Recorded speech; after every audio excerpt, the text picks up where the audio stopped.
अस्सलाम वालेकुम dear students. जो चैप्टर नंबर 2 है फर्स्ट ईयर मैथमेटिक्स ई-केट वाले स्टूडेंट्स के लिए प्रॉपर्टीज़ या लॉस या identities of real and complex पे आज डिस्कस होगी। तो इसमें इक्वलिटी एंड इनइक्वलिटी लॉज या प्रॉपर्टीज़ के बारे में हम डिस्कस करेंगे। तो इनइक्वलिटी का एक दूसरा नाम है ऑर्डर रिलेशन। इसमें लेस देन और इक्वल टू होगा और इक्वलिटी तो आपको पता इक्वल होगा। तो इन लॉज के बारे में जब हम डिस्कस करें तो एक मैंने लिखा है रिफ्लेक्सिव लॉ प्रॉपर्टी या रिफ्लेक्स। फ़र्ज़ कीजिए अपने पास कोई ना कोई x या y एक रियल नंबर है टू बी सपोज्ड x, तो हर नंबर अपने आप से जो कंपेयर करेगा उसका नाम क्या है, reflexive. x equal to x, 2 equal to 2, यानी अक्कासी अपने आप की करना। जैसे कोई मिरर के सामने है तो वो लाजमन है वही सेम दिखाई देगा, किसी कैमरा के सामने जो है वो ख़ुद दिखाई देगा, उसका इमेज होगा। तो रिफ्लेक्सिव जो है ना वो एक इमेज है, यानी x इक्वल टू एक्स का, 2 इक्वल टू 2 का, 3 इक्वल टू 3 का। सिमिलरली सिमेट्री और सिमेट्रिक प्रॉपर्टी यानी एक जैसा होना। फ़र्ज़ कीजिए 2 नंबर्स अपने पास x एंड y और या y और x, इन दोनों को हम बराबर कहेंगे जब इन दोनों की रिज़ल्ट सेम हो। यानी फ़र्ज़ कीजिए मेरे पास x एक नंबर है 2 स्क्वायर प्लस 1 और y जो नंबर है वो है स्क्वायर रूट ऑफ 25, लेकिन इन दोनों की जो रिज़ल्ट आएगी ना वो सेम होगी, तो ये सिमेट्री या सिमेट्रिक कहलाएगा। इसी तरीके से फ़र्ज़ कीजिए क्लास में 2 या ज़्यादा स्टूडेंट्स की एक ही रिज़ल्ट है, यानी उनका इनपुट अपना अलग अलग है, लेकिन जब आउटपुट मिला तो दोनों का आउटपुट सेम है, तो ये भी सिमेट्री में होगा। जिस तरीके से 2 के फेसेस सेम मिल जाएं तो वो भी सिमेट्री में शामिल होगा। इसी तरीके से ट्राइकोटॉमी हो गई। ट्राइकोटॉमी मीन्स अपने पास एक दो नंबर्स उनमें एक डाउट हो, जैसे x and y are 2 real numbers, तो इनमें क्या है हो सके कि इन दोनों की वैल्यू बराबर भी हो सकती है, और या x जो है वो y से छोटा भी हो सकता है और x रियल नंबर y से बड़ा भी हो सकता है। तो इसका मकसद ये है कि इसमें कोई फ़िक्स नंबर नहीं लिखा जाएगा। अगर फ़िक्स लिखा जाएगा तो फिर क्या होगा, फिर वो ट्राइकोटॉमी ख़त्म हो जाएगी, यानी वो डाउट ख़त्म हो जाएगा। जैसे मैंने यहाँ पे एक और लिखा है, फ़र्ज़ कीजिए एक x नंबर मेरे पास है रियल, तो क्या वो x होगा, आप कहोगे x 0 भी हो सकता है, x 0 से बड़ा रियल नंबर भी हो सकता है, x 0 से छोटा रियल नंबर भी हो सकता है।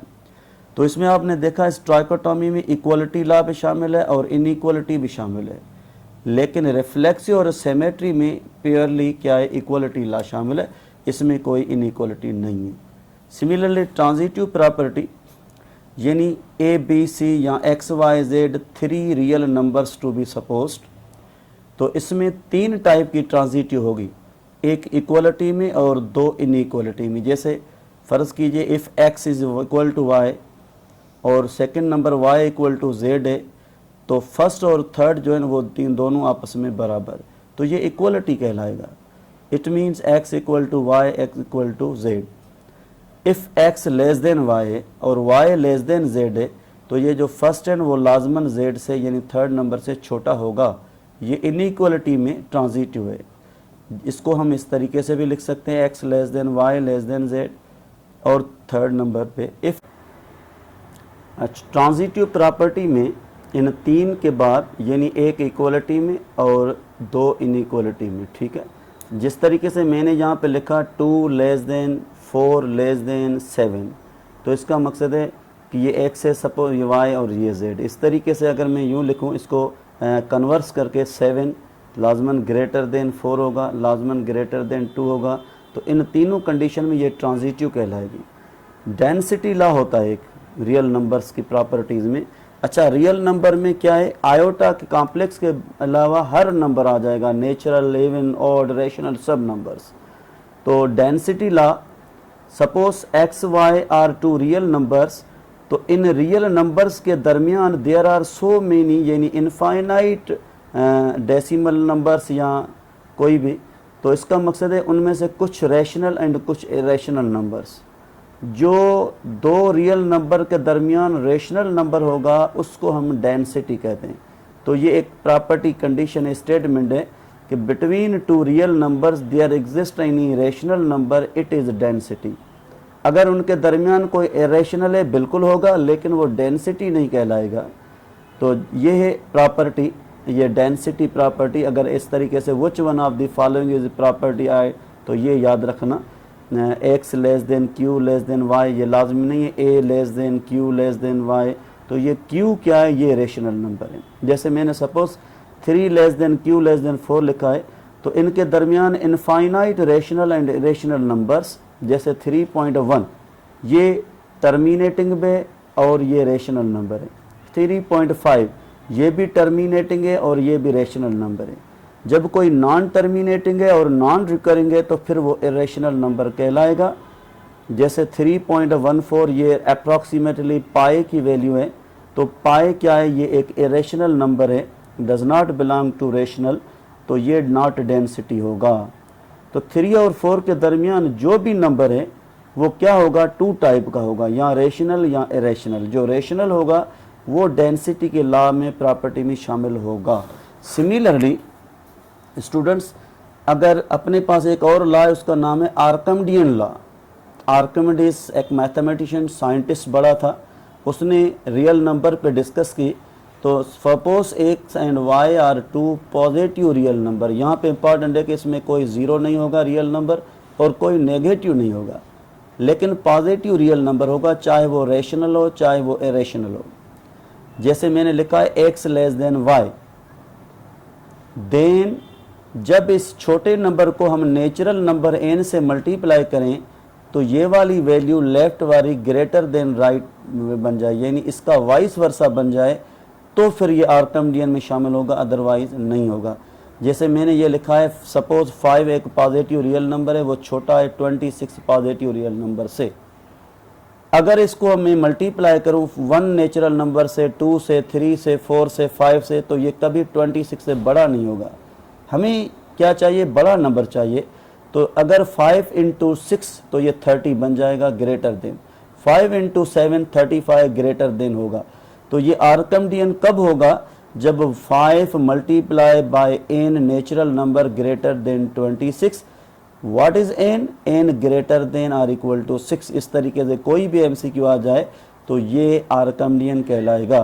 कभी कभी ये होगा 5 लेस देन 26 तो आ गया, if and only if this greater than 26, n की वैल्यू क्या है, लेस देन 6 आ गई या ग्रेटर देन 6 आ गई या ग्रेटर देन इक्वल टू 6, तो आप इसको टिक करोगे। इस तरीके से रियल नंबर्स में क्लोजर प्रॉपर्टी, क्लोजर प्रॉपर्टी में जिस तरीके से एक ये है कि x y 2 रियल नंबर्स, लाजमी नहीं कि 2 रियल नंबर्स, यानी चाहे वो कम्यूटेटिव है, चाहे वो आइडेंटिटी है, चाहे कोई भी प्रॉपर्टी है, commutative, associative, inverse, they are all closure properties. यानी 2 रियल नंबर्स को 3 रियल नंबर्स को प्लस माइनस मल्टीप्लाई डिवाइड करना, तो ये क्लोजर प्रॉपर्टी है। लेकिन याद रखना कि माइनस और डिवाइड में सिर्फ क्लोजर काम करेगी, इससे आगे कम्यूटेटिव, एसोसिएटिव कोई माइनस और डिवाइड में नहीं है। तो जो आगे ऑल प्रॉपर्टीज़ जैसे कम्यूटेटिव, एसोसिएटिव, आइडेंटिटी, इनवर्स, वो सब प्लस के लिए और इनटू के लिए। तो यानी real number plus real number we get a real number, real number into real number we get a real number. इस तरीके से ये क्लोजर प्रॉपर्टी कहलाएगी। तो ये कम्यूटेटिव भी क्लोजर में शामिल है। जिस तरीके से कम्यूटेटिव होगी, एक प्लस की एक मल्टीप्लाई की, ठीक। तो मैंने लिखा x + y, y + x, यानी shifting of numbers vice versa. तो ये commutative with respect to addition कहलाएगी। जैसे मैंने लिखा है √2 + √3, इसको मैंने वाइस वर्सा किया। जिस तरीके से 3/2 + 5/4, इसको भी मैंने वाइस वर्सा कर दिया। तो these are all commutative of real numbers. इसी तरीके से x × y = y × x, ये भी कम्यूटेटिव कहलाएगी, लेकिन विथ रेस्पेक्ट टू मल्टीप्लिकेशन। जैसे रेडिकल 3 × रेडिकल 2, रेडिकल 3 × रेडिकल को मैंने वाइस वर्सा किया।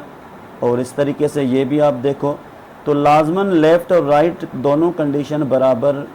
अगर मैं कहूँ कि 2 - 3 3 - 2, तो वो कभी बराबर नहीं होगा। 2/3 3/2, वो भी कभी बराबर नहीं होगा। तो याद रखना स्टूडेंट्स, डिवाइड और सब्ट्रैक्शन में कम्यूटेटिव नहीं है। सिमिलरली एसोसिएटिव प्रॉपर्टी होती है एसोसिएटिव मीन्स 3 नंबर आपके पास रियल, उनको प्लस किया जाए या मल्टीप्लाई किया जाए तो एट ए टाइम प्लस या मल्टीप्लिकेशन नहीं होगी। तो उसको करने का तरीका ये है कि इन दो को जब आप प्लस करोगे तो फिर इसकी रिज़ल्ट तीसरे से प्लस होगी। तो इसमें नंबर को हम शिफ्ट नहीं करेंगे, शिफ्टिंग ऑफ ब्रैकेट्स होगी। तो ये क्या कहलाएगा, ये एसोसिएटिव लॉ कहलाएगा। जैसे मैंने ये लिखा है radical 2 plus radical 3 plus radical 5, तो नंबर को मैंने चेंज नहीं किया है, सिर्फ ब्रैकेट को चेंज किया है, तो ये शिफ्टिंग ऑफ ब्रैकेट्स में होगी। इसी तरीके से ये मल्टीप्लिकेशन में एसोसिएटिव लॉ है, X into Y bracket into Z and this. तो no associative with respect to subtraction और डिवीजन, ठीक है।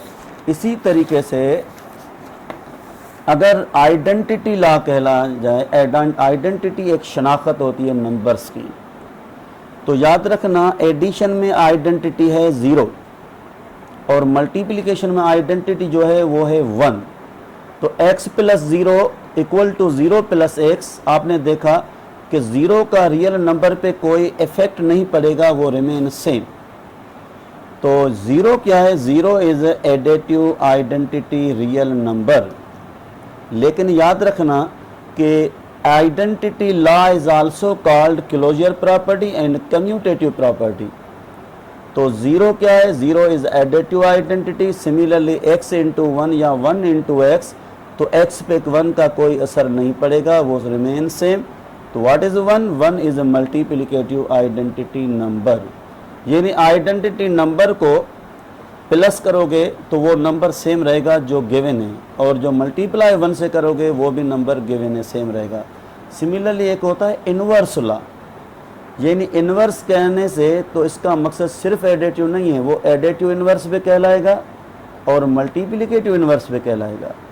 तो एडेटिव, मल्टीप्लिकेटिव, इन्वर्स और आइडेंटिटी दोनों में अगर कहा जाए they are commutative, yes they are also commutative. जैसे x प्लस माइनस एक्स आ गया, अगर इसको इस तरीके से अल्लाह वाइस वर्सा करके लिखा जाए, इन दोनों कंडीशन में जो रिजल्ट होगी वो क्या होगी, 0 होगी। क्यों कि एक प्लस नंबर है तो दूसरा उसका एडेटिव इन्वर्स माइनस होगा। तो हमें जो इसकी रिजल्ट मिलेगी वो क्या होगी, एडेटिव आइडेंटिटी नंबर। लेकिन x and minus x are dash of each other, additive inverse of each other. जहाँ पे -3 है तो ये +3 बन जाएगा, ये 1/3 है तो ये -1/3 बन जाएगा। इसी तरीके से अगर मैं कहूँ कि एडेटिव इन्वर्स चाहिए -2/3 का, तो ये नंबर अपनी जगह सेम रहेगा लेकिन ये निशानी चेंज होगी। सिमिलरली √3 का एडेटिव इन्वर्स चाहिए तो ये √3 अपनी जगह सेम रहेगा, यहाँ पे निशानी है प्लस व माइनस बन जाएगी। तो याद रखना ये कभी इस तरीके से नहीं लिखा जाएगा। जैसे एडेटिव इन्वर्स ऑफ 1 चाहिए तो +1 है, -1 बन जाएगा। अगर मैं कहूँ एडेटिव इन्वर्स चाहिए 0 का, तो आप कहोगे रिमेन सेम। तो स्टूडेंट्स याद रखना कि 0 एक आइडेंटिटी नंबर है, तो वो कभी अपना एडेटिव इन्वर्स चेंज नहीं करेगा, रिमेन सेम। इसी तरीके से मल्टीप्लिकेटिव आइडेंटिटी पे हम डिस्कस करें, इन्वर्स पे सॉरी, तो उसका दूसरा नाम रेसिप्रोकल भी है। यानी जैसे ये x है, अपने पास ये x है, तो 1/x कहना, यानी इसका डिनोमिनेटर न्यूमरेटर चेंज होगा। अगर इसको हम इस तरीके से वाइस वर्सा करके लिखें, यस आल्सो कम्यूटेटिव में शामिल होगा। और अगर इसको ऊपर चेंज किया जाए तो इसका पावर चेंज होगा, यानी x इंटू x पावर -1। और इन दोनों को मल्टीप्लाई किया जाए तो इन दोनों का पावर +-0 बन जाएगा। तो इनमें से किसी तरीके से अगर आ जाए तो उसका नाम है मल्टीप्लिकेटिव इन्वर्स प्रॉपर्टी या रेसिप्रोकल, ठीक है। तो याद रखो student, x and 1/x are real numbers and also multiplicative inverse means reciprocal of each other. तो इसमें कभी निशानी चेंज नहीं होगी, न्यूमरेटर डिनोमिनेटर अपनी प्लेस चेंज करेगा। जैसे मल्टीप्लिकेटिव इन्वर्स आप 0 चाहिए तो आप कहोगे 0 के अपान में 1 है। अगर ये उल्टा किया जाए 1/0 तो कोई आपको नंबर रियल नहीं मिलेगा। तो अगर इस तरीके से कोई MCQ आ जाए तो ऑप्शन में इन्फिनिटी लिखा हुआ होगा, क्योंकि 0 का कोई रेसिप्रोकल नंबर नहीं है। या नो मल्टीप्लिकेटिव इन्वर्स या does not exist any real number, ये याद रखना। लेकिन ज़ीरो को अपना एक मल्टीप्लिकेटिव इन्वर्स है ज़रूर, इन्फिनिटी, यानी 0/1 इट मीन्स 1/0, लेकिन ये इन्वर्स रियल नंबर नहीं कहलाएगा, ये याद रखना। दी मल्टीप्लिकेटिव इन्वर्स ऑफ -2/3, तो ये निशानी चेंज नहीं होगी। 2/3 को हम रेसिप्रोकल करेंगे 3/2 बन जाएगा। मल्टीप्लिकेटिव इन्वर्स ये 1 है और इसके अपान में 1 है, तो ये रिमेन सेम। ये सेम क्यों रहा? इसलिए कि 1 is add a multiplicative identity number, तो उसका मल्टीप्लिकेटिव इन्वर्स बेस। स्टूडेंट, ये सब कुछ जो हमने पढ़ा वो हमने पढ़ा किसके बारे में? रियल नंबर्स की प्रॉपर्टीज़ के बारे में डिस्कस किए। अब हमारा जो न्यू टॉपिक है वो है कॉम्प्लेक्स नंबर सिस्टम के बारे में। ये चैप्टर नंबर सेम है। जैसे ये मैंने लिखा है कि कॉम्प्लेक्स और रियल में एक सिर्फ फ़र्क है, वो ये है कि अगर मैं यूँ कहूँ कि ऑल रियल नंबर्स यानी set of all real number is a subset of complex, तो कोई शक नहीं है, बिल्कुल सही है, क्योंकि कॉम्प्लेक्स सबका सुपर सेट बन जाएगा। बाकी जितने भी sets they are all subsets of real number, और जो रियल है वो सबसेट है कॉम्प्लेक्स का। तो कॉम्प्लेक्स में है क्या? Set of complex number is समझो सम या एक कॉम्बिनेशन है रियल पार्ट की और इमेजिनरी पार्ट की। अच्छा, अब इसको सीखने के लिए ये नोट करना कि द रेडिकल और स्क्वायर रूट ऑफ -1, जब इस तरीके से -1 आ गया तो इस -1 का मकसद कोई रियल नंबर नहीं है, तो मैथमेटिशियन ने इसका नाम रखा एक इमेजिनरी नंबर। और स्पेशली बहुत पुराने ज़माने में इंडियन मैथमेटिशियन इसको पढ़ते थे हिडन रूट, यानी रूट के अंदर ऐसा नंबर जो हिडन है, कभी ये प्योरली बाहर नहीं आएगा। तो यूलर मैथमेटिशियन ने इसका एक नाम रखा ग्रीक लेटर आयोटा से। तो हम इसको कहते हैं कि राइट और रीड √-1 स्क्वायर रूट ऑफ -1 या -1 whole power 1/2, it is iota कहलाएगा, यानी it means this is imaginary. तो जब भी ये आयोटा किसी रियल नंबर के साथ मल्टीप्लाई होगा तो उसका नाम है imaginary part of complex number. ठीक है, तो ये आयोटा एक ग्रीक लेटर है। फ़र्ज़ कीजिए अपने पास इस तरीके से कुछ लिखा हुआ है -16, तो हम कह सकते हैं ये 4 और ये रेडिकल -1, लेकिन 4 और आयोटा, तो याद रखना कि 4 खुद एक रियल नंबर है, लेकिन अभी मल्टीप्लाई किससे? √-1 मीन्स आयोटा से। तो अब ये प्योरली रियल नंबर नहीं है, ये इमेजिनरी पार्ट कहलाएगा, इमेजिनरी नंबर कहलाएगा। फ़र्ज़ कीजिए x and y are 2 real number. एक नंबर मैंने लिखा है बगैर आयोटा के, सम किया है दूसरे नंबर से, नंबर दोनों रियल लेकिन एक आयोटा से मल्टीप्लाई हो रहा है, तो this is called complex standard form. ये स्टैंडर्ड फॉर्म है और इसको इस तरीके से लिखा जाए फिर भी सही है। ठीक है, जैसे मैंने एग्जांपल दिया है कि ये कॉम्प्लेक्स की निशानी है 3 + 4 आयोटा, ये कॉम्प्लेक्स का स्टैंडर्ड फॉर्म है, यानी this is purely real part और दिस इज़ इमेजिनरी पार्ट। यानी अगर इसको इस तरीके से लिखा जाए RE ऑफ Z चाहिए तो आप कहोगे 3, IM ऑफ Z चाहिए तो याद रखना स्टूडेंट आयोटा नहीं सिर्फ 4, यानी जो आयोटा के साथ है ना वो एक इमेजिनरी नंबर है। कभी पेपर में आ जाए कि 3 + 4 iota then which one is imaginary part, तो 4 आयोटा नहीं सिर्फ 4 को टिक करना। ठीक है, अगर फ़र्ज़ कीजिए ये प्लस का 4 नहीं है माइनस का 4 है, तो इसको स्टैंडर्ड फॉर्म में लिखने का तरीका, किसी स्टूडेंट ने वहाँ पे ये इस तरीके से देखा, ये है सही, याद रखना प्लस इंटू माइनस माइनस, लेकिन ये स्टैंडर्ड फॉर्म नहीं कहलाएगा। स्टैंडर्ड की माना जो अपनी डेफिनेशन को बरकरार रखे, जैसे ये प्लस है तो ये प्लस ही होगा, तो ये 3 प्लस ब्रैकेट में वो -4 फिर आयोटा। अगर फ़र्ज़ कीजिए आपके पास 0,0 है तो ये 0 रियल की जगह यहाँ और y की जगह आ गया 0, ये ब्रैकेट में ज़रूर लिखना। इसको कभी आप इस तरीके से लिखोगे तो याद रखना ये स्टैंडर्ड फॉर्म नहीं कहलाएगा। सिमिलरली मैंने लिखा है 3 प्लस अगेन 0 आयोटा, तो इस 0 को आप ब्रैकेट में लिखोगे। एक और मैंने लिखा है 1 प्लस 1 आयोटा नहीं लिखा, 1 प्लस ब्रैकेट में 1 आयोटा, क्यों कि ये स्टैंडर्ड फॉर्म को शो करेगा।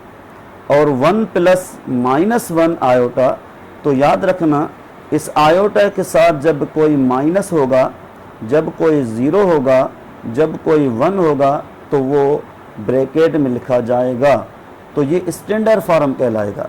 अगर किसी ने ब्रैकेट में नहीं लिखा, ऐसे प्लस इंटू माइनस कर दिया, यस वो भी कॉम्प्लेक्स नंबर है, लेकिन स्टैंडर्ड फॉर्म नहीं है। अच्छा, इसी तरीके से एक दूसरा कॉम्प्लेक्स का है, वो है द ऑर्डर्ड फॉर्म, यानी ordered pair of complex set या कॉम्प्लेक्स नंबर, वो इस तरीके से लिखा जाएगा।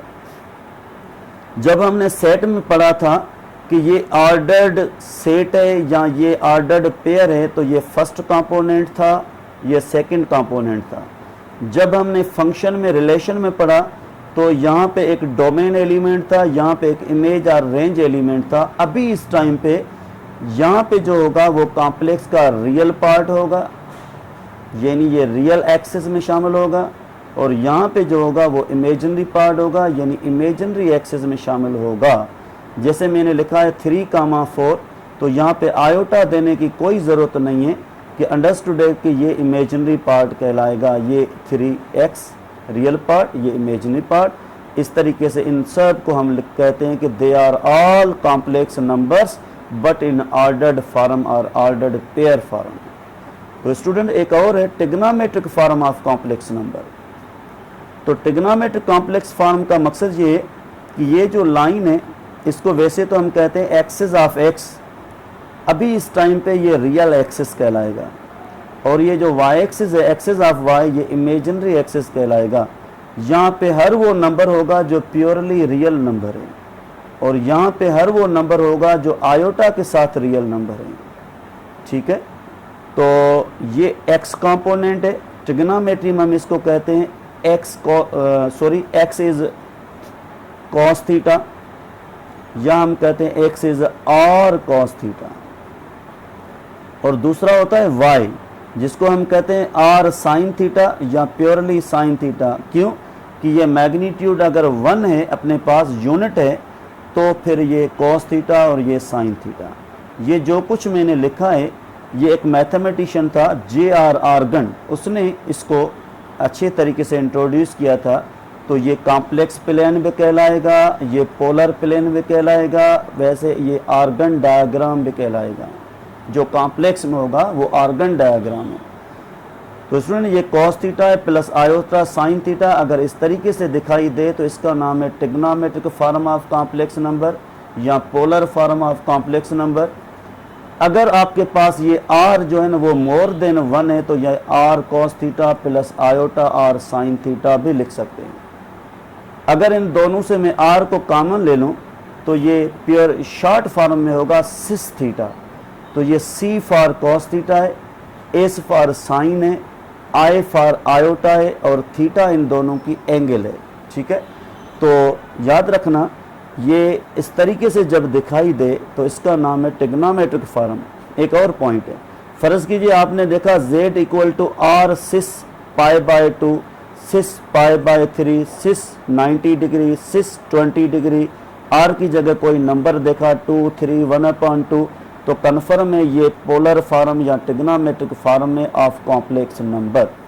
इसी तरह अगर फर्ज कीजिए मैंने एक छोटा एग्जांपल दिया है, एंगल अपने पास है 30 degree, it means pi by 6, और मैंने मैग्नीट्यूड दिए 4, तो इसको मैंने यूँ लिखा है, कल पेपर में आ जाए कि कॉम्प्लेक्स फॉर्म इसका बताओ।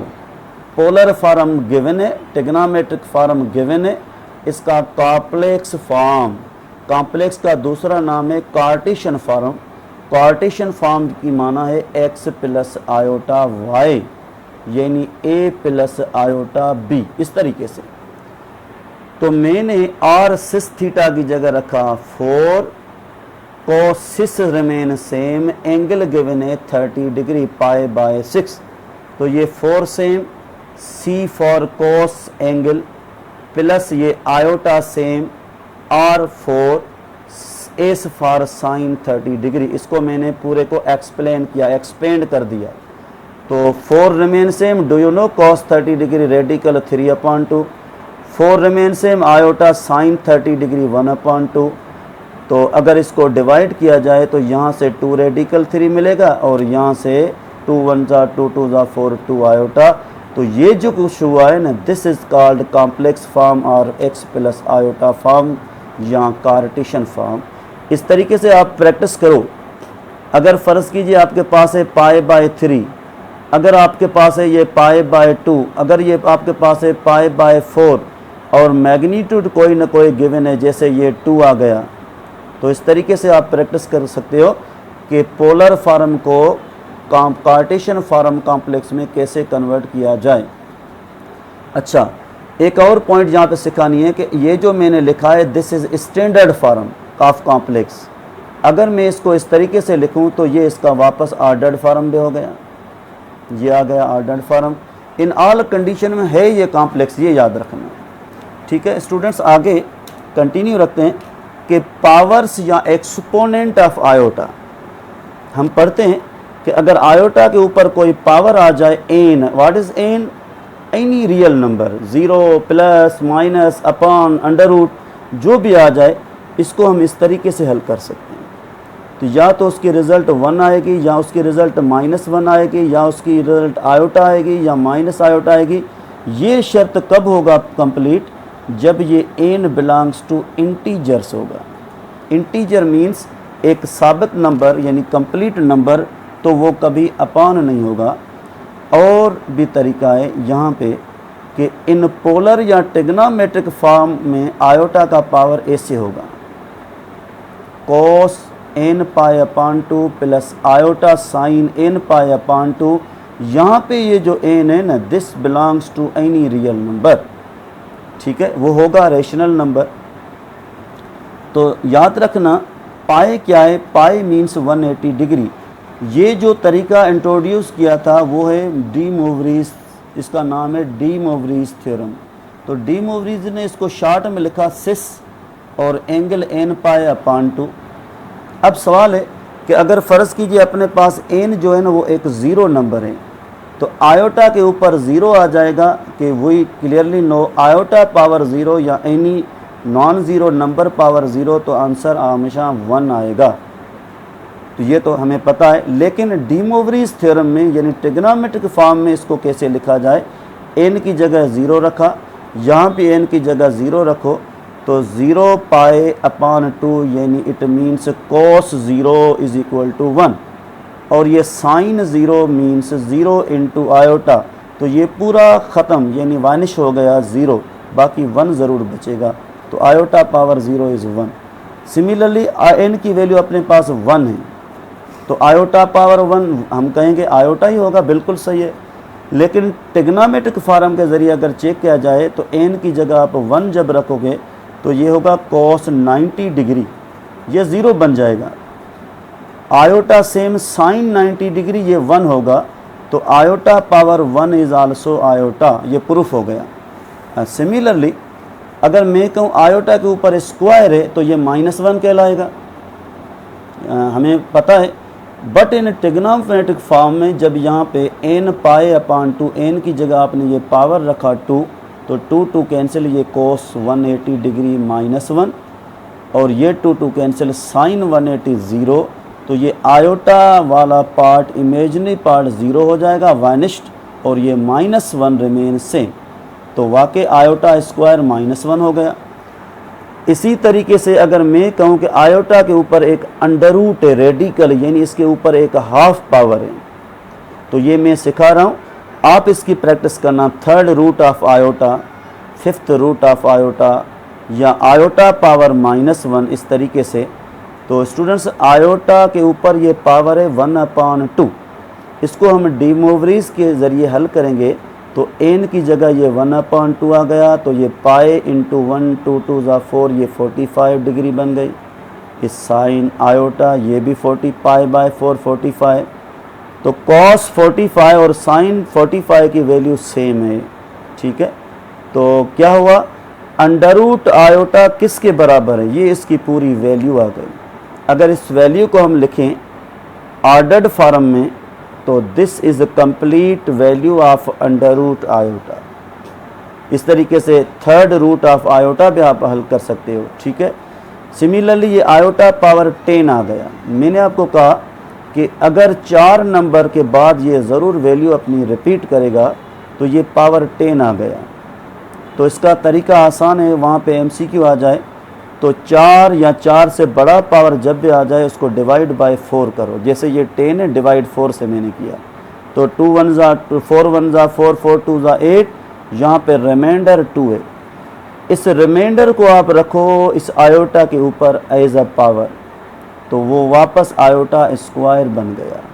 तो याद रखना कभी कभी इस तरीके से MCQ आते हैं, जैसे आयोटा पावर 10 इज डैश, तो या -1 लिखा होगा ऑप्शन में, या आयोटा स्क्वायर लिखा होगा इस तरीके से। जैसे ये मैंने लिखा आयोटा पावर 103, तो 103 को मैंने इस तरीके से हल किया है कि इसको डिवाइड किया है 4 से, तो 10 को 4 की टेबल 2 टाइम डिवाइड करेगी, और ये 2 3 12 किया तो ये 23, 4 की टेबल 20 टाइम, तो बाकी जो बचेगा वो 3 है। ये रिमाइंडर है, ये रिमाइंडर आ गया इसके ऊपर आयोटा पावर 3। साबित हुआ आयोटा का जो पावर 103 है उसकी वैल्यू और आयोटा पावर 3 की वैल्यू सेम होगी। It means iota power 3 is minus iota. जैसे ये आयोटा स्क्वायर और ये इंटू आयोटा, तो ये -1 इंटू आयोटा, इट मीन्स ये माइनस आयोटा। अच्छा, इस तरीके से आप प्रैक्टिस करते रहो कि आयोटा के ऊपर जो भी पावर है लेकिन वो एक इंटीजर है, नेगेटिव या पॉजिटिव, तो इसको डिवाइड बाय 4 करो। अगर उसके ऊपर एक पावर है लेकिन वो है रेशनल नंबर यानी फ्रैक्शन कंडीशन में, तो डी मूवरीज को यूज़ करो। यस, सिमिलरली आयोटा पावर -1 है अपने पास, तो ये नेगेटिव पावर है, तो आप इसको लिख सकते हो 1 आयोटा। इसको रैशनलाइज करोगे तो इसकी रिज़ल्ट होगी माइनस आयोटा। तो आयोटा और माइनस आयोटा में क्या रिलेशन है याद रखना, कल पेपर में आ जाए iota and minus iota are dash, तो आप कहोगे additive inverse of each other, क्योंकि इन दोनों की निशानी प्लस माइनस है। अगर कहा जाए मल्टीप्लिकेटिव इन्वर्स तो भी कोई प्रॉब्लम नहीं है, क्योंकि ये आयोटा है और ये इसका रेसिप्रोकल है। तो याद रखना iota and minus iota are dash of each other, additive inverse आ जाए तो ऑप्शन को सही करना, multiplicative inverse of each other फिर भी ऑप्शन सही है। अगर ये एडेटिव इन्वर्स तो इनको सम करोगे तो 0 आंसर आएगा, अगर ये मल्टीप्लिकेटिव इन्वर्स तो मल्टीप्लाई करने से 1 आएगा। यस, आइडेंटिटी नंबर अपने आप वापस सेम आ गया। इसी तरीके से एक और इम्पॉर्टेंट है आयोटा के पावर में कंडीशन, जब इनके ऊपर कंसेक्यूटिव पावर ऐसे होगा यानी तरतीब में 5 6 7 8 या 8 7 6 5 या 100 100 102 103 1000 1001 1003 1004, तो इन सब की जो रिज़ल्ट होगी ना वो एनी हाउ 0 होगी, लेकिन शर्त है कि 4 कॉम्प्लेक्स पावर आयोटा पावर्स को प्लस किया जाए। तो ये मैंने किया है, आप इसकी प्रैक्टिस करोगे तो वाकई आंसर 0 आएगा। लेकिन उन कंसेक्यूटिव पावर्स को जब इस तरीके से हम मल्टीप्लाई करेंगे तो जो 4 की रिज़ल्ट आएगी ना वो हमेशा -1 आएगी। क्यों कि इसके ऊपर पावर 1 है, 1 और 2 ये 3 3 और 3 6 6 और 4 10 हो गया। इट मीन्स आयोटा पावर 10, तो ये वापस आयोटा स्क्वायर के बराबर, इट मीन्स -1 आ जाएगा। ये आयोटा के ऊपर पावर पे प्रैक्टिस करना, इस MCQ हो सकते हैं।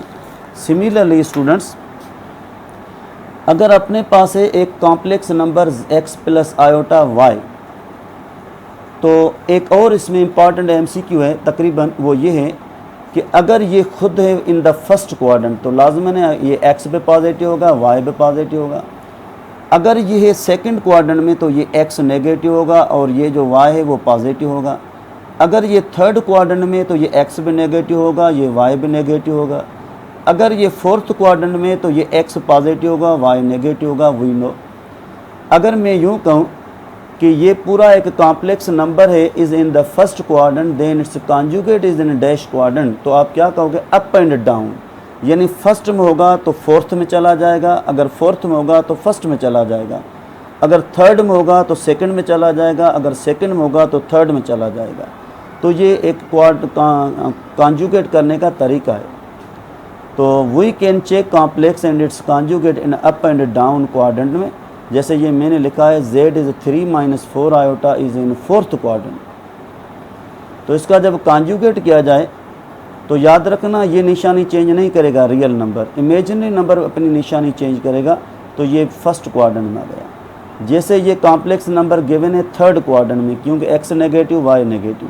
जब इसको कॉन्जुगेट किया जाएगा तो ये अपनी निशानी नहीं चेंज करेगा, याद रखना। कॉन्जुगेट हमेशा इमेजिनरी कहलाएगा, उसकी नेगेटिव निशानी होगी। तो ये 2nd क्वाड्रेंट में होगा, ठीक है। इस तरीके से अगर अपने पास कॉन्जुगेट कॉम्प्लेक्स नंबर के बारे में डिस्कस हो जाए तो z फ़र्ज़ कीजिए एक कॉम्प्लेक्स नंबर है, ये स्टैंडर्ड फॉर्म में, ये ऑर्डर्ड फॉर्म में और ये है ट्रिग्नोमेट्रिक फॉर्म में। इसका कॉन्जुगेट क्या है? What is conjugate? The negative sign और additive inverse of imaginary part is called conjugate of complex number, और रियल पार्ट की निशानी कभी चेंज नहीं होगी। तो याद रखना कि कॉन्जुगेट करना और एडिटिव इनवर्स करना, उन दोनों में एक फ़र्क है। एडिटिव इनवर्स का मकसद है कि रियल और इमेजिनरी दोनों की निशानी चेंज होगी, और जब कॉन्जुगेट किया जाएगा तो सिर्फ इमेजिनरी की निशानी चेंज होगी, जो रियल की निशानी है वो अपनी जगह सेम रहेगी। क्यों? It is a self conjugate, यानी इसकी निशानी चेंज नहीं होगी, ठीक है। तो यहाँ पे भी एक इम्पॉर्टेंट पॉइंट है कि कॉम्प्लेक्स नंबर को अपने कॉन्जुगेट से सम किया जाए तो क्या होगा?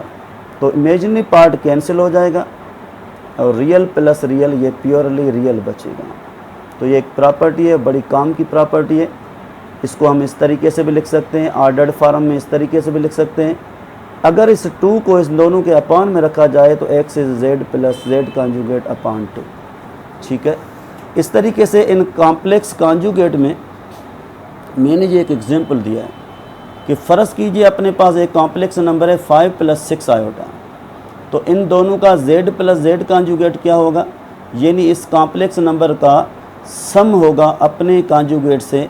तो हमेशा ये जो रियल नंबर है इसको 2 से मल्टीप्लाई किया जाएगा तो ये 10 बन जाएगा, क्योंकि ये 6 आयोटा माइनस 6 आयोटा दोनों कैंसिल। एक और प्रॉपर्टी इसकी, कॉम्प्लेक्स को अपने कॉन्जुगेट डिफरेंस किया जाए तो क्या होगा? ये x में cancel real number, 2 imaginary number, it means 2y iota या 0,2y रियल ऑर्डर्ड फॉर्म।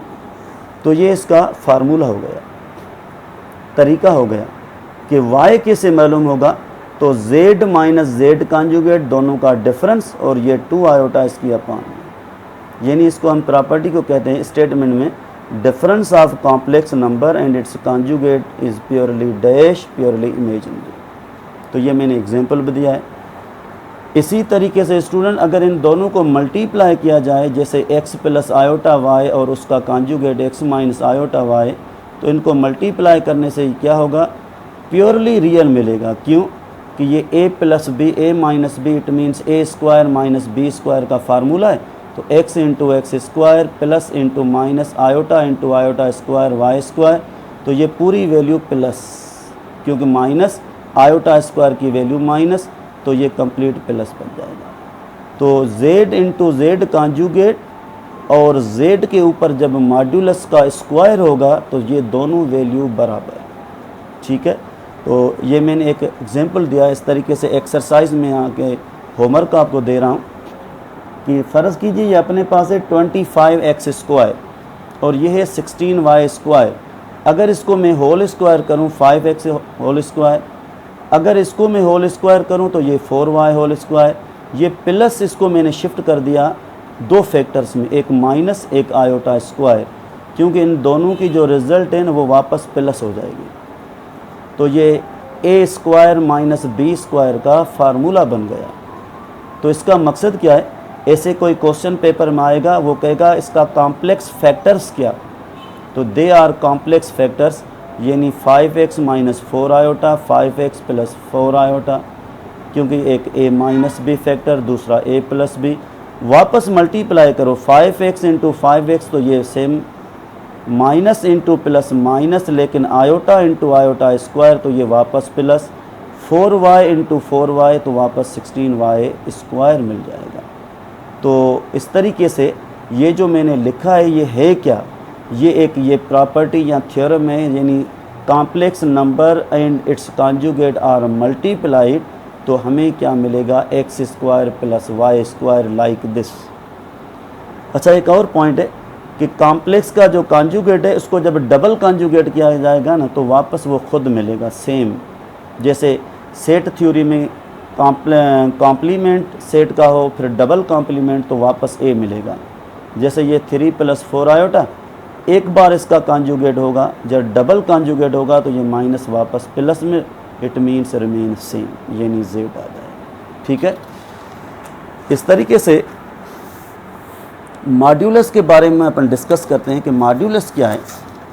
तो मॉड्यूलस या absolute value of the complex number, ये सबसे पहले भी मैंने डिस्कस किया कि J.R. आर्गन मैथमेटिशियन ने बड़े अच्छे तरीके से इसका पूरा प्लान बनाया था, एक्स वाई प्लेन, जिसको उसने कहा कि this is Argand diagram, Argand plane या कॉम्प्लेक्स प्लेन।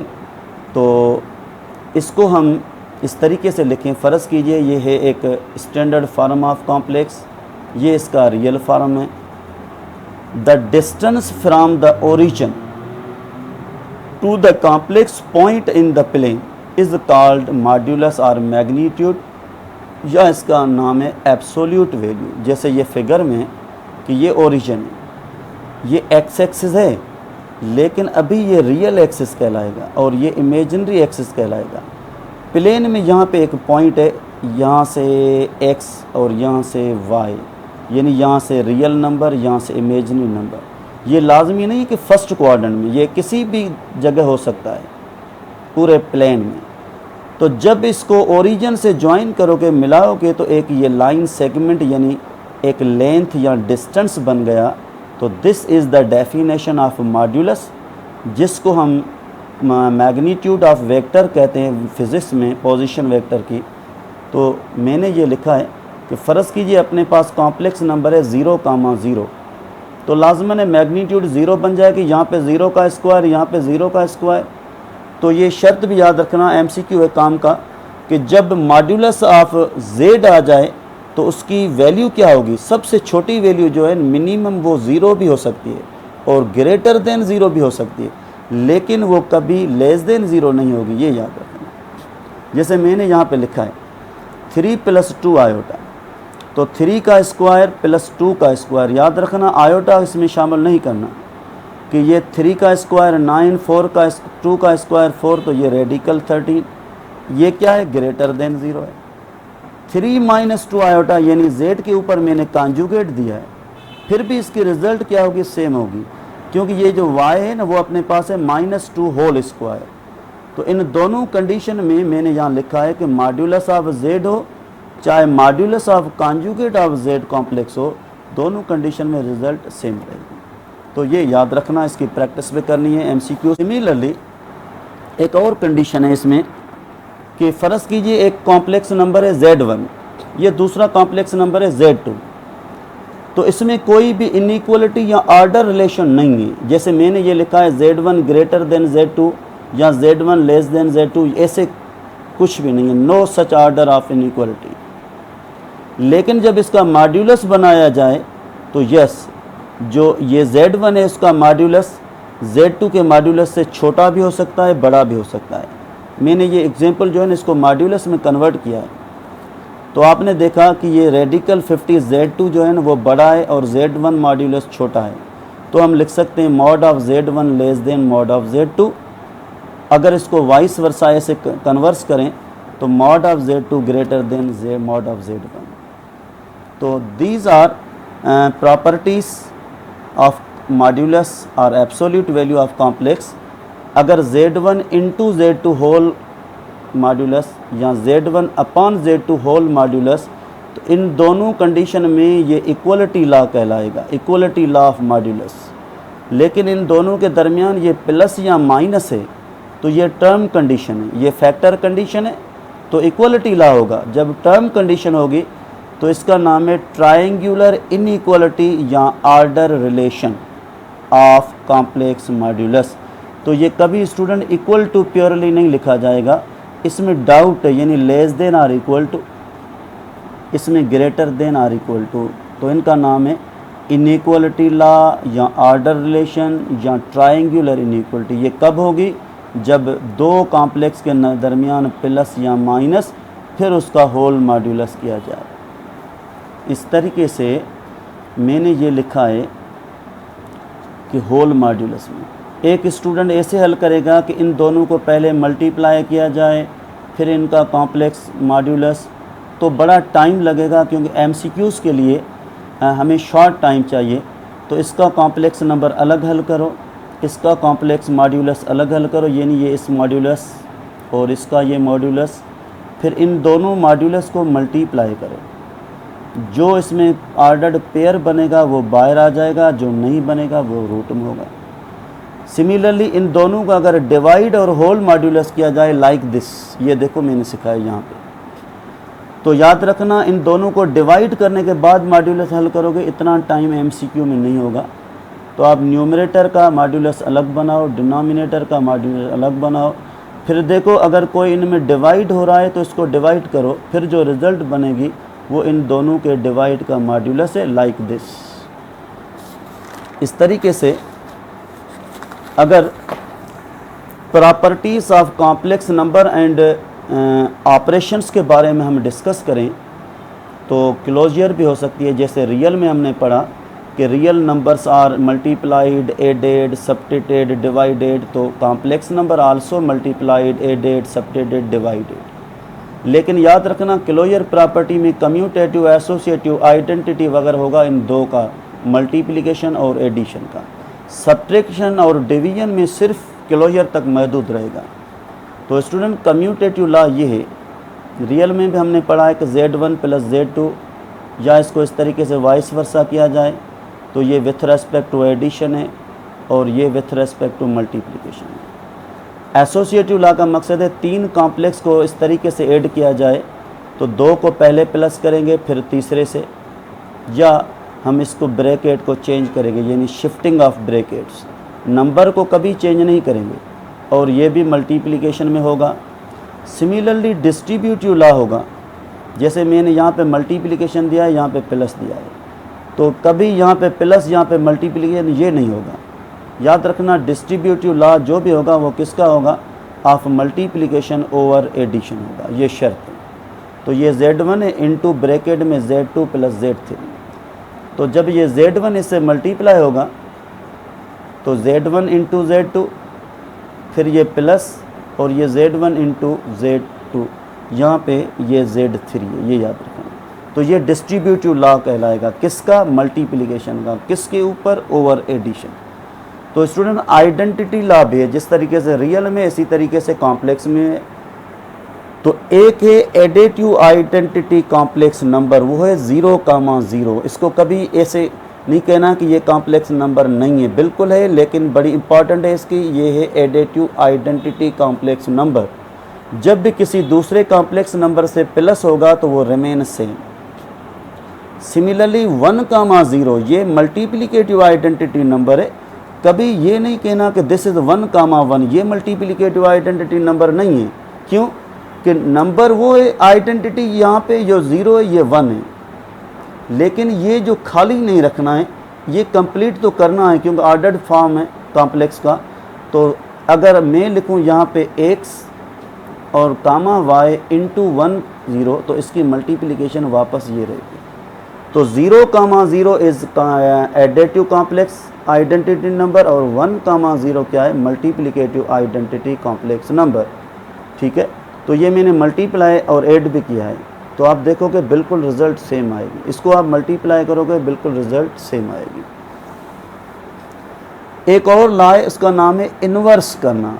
तो वही सेम कहानी वापस आ गई जो हमने रियल में पढ़ा कि एक एडिटिव इन्वर्स है, दूसरा मल्टीप्लिकेटिव इन्वर्स है। तो स्टूडेंट यहाँ पे मैंने प्लस किया है। फ़र्ज़ कीजिए अपने पास ये कॉम्प्लेक्स नंबर है, इसका एडिटिव इन्वर्स मीन्स इन दोनों की निशानी चेंज होगी। जब ये निशानी चेंज होगी और फिर वापस मल्टी प्लस करोगे तो ये 0,0 बन जाएगा। तो ये एक कॉम्प्लेक्स नंबर है और ये जो है ना वो इसका एडिटिव इन्वर्स है। ठीक है, तो जैसे ये 0,0 कॉम्प्लेक्स नंबर है, एडिटिव इन्वर्स क्या होगा? Remain same. जैसे यहाँ पे मैंने लिखा है कि -3, 4 एक कॉम्प्लेक्स नंबर है ऑर्डर्ड फॉर्म में, तो इसका कॉन्जुगेट अलग चीज़ है, ये याद रखना। ये -3 रिमेन सेम, इमेजिनरी पार्ट 4 से -4 हो गया, लेकिन मैं कहूँ इसका एडेटिव इन्वर्स चाहिए, तो ये जो -3 है ना वो भी चेंज करेगा अपनी निशानी, और ये जो +4 है वो भी अपनी निशानी चेंज करेगा। तो ये हो गया additive inverse of given example, और ये हो गया इसका कॉम्प्लेक्स कॉन्जुगेट। सिमिलरली अगर मैं कहूँ ये एक कॉम्प्लेक्स नंबर है, इसका मुझे मल्टीप्लिकेटिव इन्वर्स चाहिए, यानी इसका मुझे मल्टीप्लिकेटिव इन्वर्स चाहिए। जब इसका मल्टीप्लिकेटिव इन्वर्स चाहिए तो ये 1/z होगा, या इसको हम लिख सकते हैं z पावर -1, या इसको हम लिख सकते हैं 1/x, y।